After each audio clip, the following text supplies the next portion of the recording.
Israel Lebanon border पर फंसे Indian army के 900 जवान। इजराइल के खिलाफ 57 मुस्लिम देशों ने बुलाई इमरजेंसी बैठक। बढ़ गई अमेरिका, यूनाइटेड नेशन और भारत की टेंशन। दोस्तों, पिछले कई दिनों से इजराइल और गाजा पट्टी के बीच गर्म माहौल चल रहा है। गजा के आतंकवादी संगठन हमास ने इजराइल के नागरिकों को बंदी बनाकर गजा पट्टी में छिपा रखा है। इसलिए इजराइल गजा में एयर स्ट्राइक नहीं कर पा रहा है और वो जमीन के रास्ते गजा के अंदर घुसकर हमास का नामो निशान मिटाने की कोशिश में लगा हुआ है। लेकिन दूसरी तरफ इजराइल और लेबनान बॉर्डर पर टेंशन बढ़ गई है और धीरे धीरे करके आसपास के फिलिस्तीन देश इस्लामिक संगठनों की सहायता से इजराइल के आसपास घेरा बना रहे हैं, जिससे यूनाइटेड नेशंस को फिक्र हो रही है कि मिडिल ईस्ट में चल रही इस लड़ाई की वजह से कहीं वर्ल्ड वॉर 3 की शुरुआत ना हो जाए। इसलिए यूएन ने अब भारत से मदद ली है और इंडियन आर्मी को इजराइल लेबनान बॉर्डर पर तैनात कर दिया गया है। लेकिन क्यों इजराइल और लेबनान के बीच शुरू हुई घातक जंग और क्या इस्लामिक देश इजराइल को खत्म कर देंगे? जानने के लिए बने रहिए इस वीडियो के अंत तक। दोस्तों, लेबनान और इजराइल के बीच का मामला बहुत ज्यादा आक्रामक हो रहा है। एक तरफ जहां लेबनान ने इजराइल पर कई मिसाइलें छोड़ी हैं, वहीं जवाबी हमले में इजराइल ने भी लेबनान पर एयर स्ट्राइक कर दी है। यहां पर लगातार हर रोज हर घंटे तनाव बढ़ता जा रहा है और आज की तारीख में लेबनान और इजराइल के बीच में कोई खड़ा है तो वो है ब्लू लाइन। अब ये ब्लू लाइन क्या है, तो बता दें कि इस ब्लू लाइन में खड़े हैं भारत के 900 जवान। जी हाँ, 110 किलोमीटर लंबी इस ब्लू लाइन को यूनाइटेड नेशंस ने बनाया है और भारत की मदद लेकर उन्होंने इस लाइन में भारतीय सेना के जवानों को तैनात किया है। दरअसल इजराइल लेबनान के बॉर्डर पर खड़े इन सैनिकों की टुकड़ी को यूनिफिल यानी United Nations interim force in Lebanon कहा जाता है। लेकिन अब इन जवानों की सिक्योरिटी भी खतरे में आ गई है। हालांकि दोस्तों, इजराइल ने मीडिया के सामने आकर ये कहा है कि हमें लेबनान से लड़ने में कोई दिलचस्पी नहीं है, लेकिन पर्दे के पीछे इजराइल लेबनान को भी खत्म करने की प्लानिंग में लग चुका है। जी हाँ, इजराइल की बड़ी खुफिया एजेंसी मोसाद के एजेंट्स ने बॉर्डर पर रहने वाले यहूदी लोगों को यह संदेशा पहुंचाया है कि आपको ये जगह खाली कर देनी चाहिए। वहीं इजराइल ने लेबनान में हिजबुल्लाह के कैंप पर भी मिसाइलें फेंकी हैं। इससे ये बात साफ हो जाती है कि इजराइल बड़े मोर्चे पर लेबनान में हमला करना चाहता था। लेकिन अब आपके दिमाग में सवाल आ रहा होगा कि इजराइल की तो हमास के साथ लड़ाई चल रही है ना, तो फिर बीच में लेबनान और हिजबुल्लाह कहां से आ गए? तो आपको बता दें कि हिजबुल्लाह लेबनान की एक इस्लामिक पॉलिटिकल पार्टी और मिलिटेंट ग्रुप है जो हमास से कई गुना बड़ा है, क्योंकि हिजबुल्लाह के पास 1 लाख से ज्यादा लड़ाकुओं की फौज है। ध्यान से सुनिएगा दोस्तों, जब इजराइल ने गाजा पट्टी में ग्राउंड अटैक करके फिलिस्तीनियों को मारने की बात रखी और कहा कि हम गाजा पट्टी का नाम दुनिया के नक्शे से ही मिटा देंगे, तब इजराइल के इस पुराने दुश्मन को मिर्ची लगी और हिजबुल्लाह ने हमास का साथ देना शुरू कर दिया। शुरुआत में हिजबुल्लाह ने लेबनान से अचानक इजराइल बॉर्डर पर अटैक कर दिया, जिसके जवाबी हमले में इजराइल ने भी हिजबुल्लाह कैंप्स पर अपनी घातक मिसाइलें छोड़ी और यहीं से इजराइल और लेबनान के बीच तनाव की शुरुआत हुई। वहीं अब हिजबुल्लाह के डिप्टी लीडर शेख नईम कासम ने कहा है कि अब तक हम सिर्फ स्मॉल स्केल पर अटैक कर रहे थे, मगर अब हम फुल एक्शन के लिए कंप्लीटली रेडी हैं। दरअसल 17 साल पहले यानी 2006 में इजराइल ने लेबनान पर हमला किया था, लेकिन उस समय हिजबुल्लाह की वजह से ही इजराइल को पीछे हटना पड़ा था और इन 17 सालों में हिजबुल्लाह ने अपने आप को काफी मजबूत कर लिया है और अब उसे इजराइल पर गुस्सा निकालने का मौका मिला है। हालांकि इजराइल और लेबनान के बॉर्डर के बीच इस वक्त 900 भारतीय सैनिकों के साथ दुनिया के 48 देशों के कुल 10,500 सैनिकों को शांति स्थापित करने के लिए तैनात किया गया है, लेकिन फिर भी हवाई हमले रुकने का नाम नहीं ले रहे।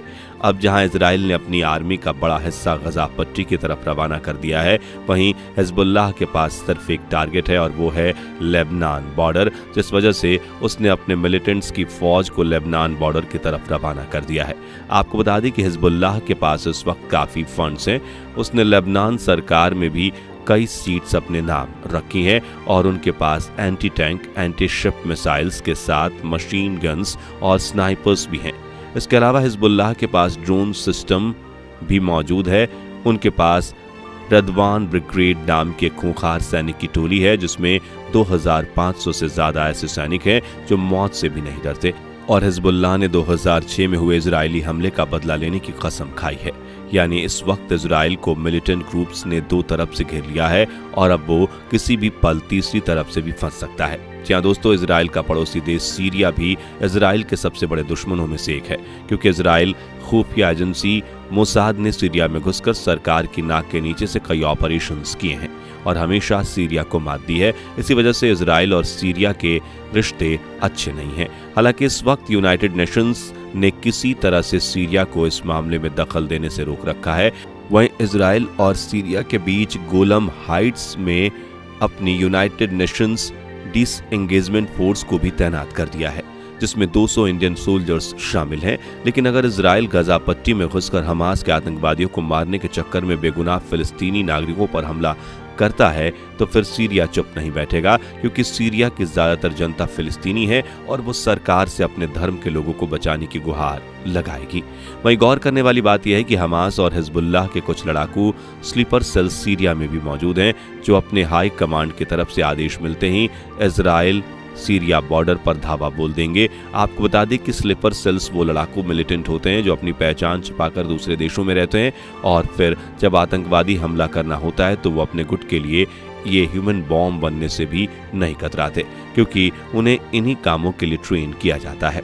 दोस्तों, जैसा कि आप जानते हैं कि इजराइल गजा की जंग में हजारों नागरिकों ने अपनी जान गंवा दी है, जिससे गजा के 99% फिलिस्तीनी नागरिक मुस्लिम है। ऐसे में जब इजराइल हमास को खत्म करने की कोशिश कर रहा था तब तो दुनिया के मुस्लिम देश चुप थे, लेकिन जब से इजराइल ने दुनिया के नक्शे से गजा पट्टी को मिटाने की बात कही है तब से इस्लामिक देश हरकत में आ गए हैं।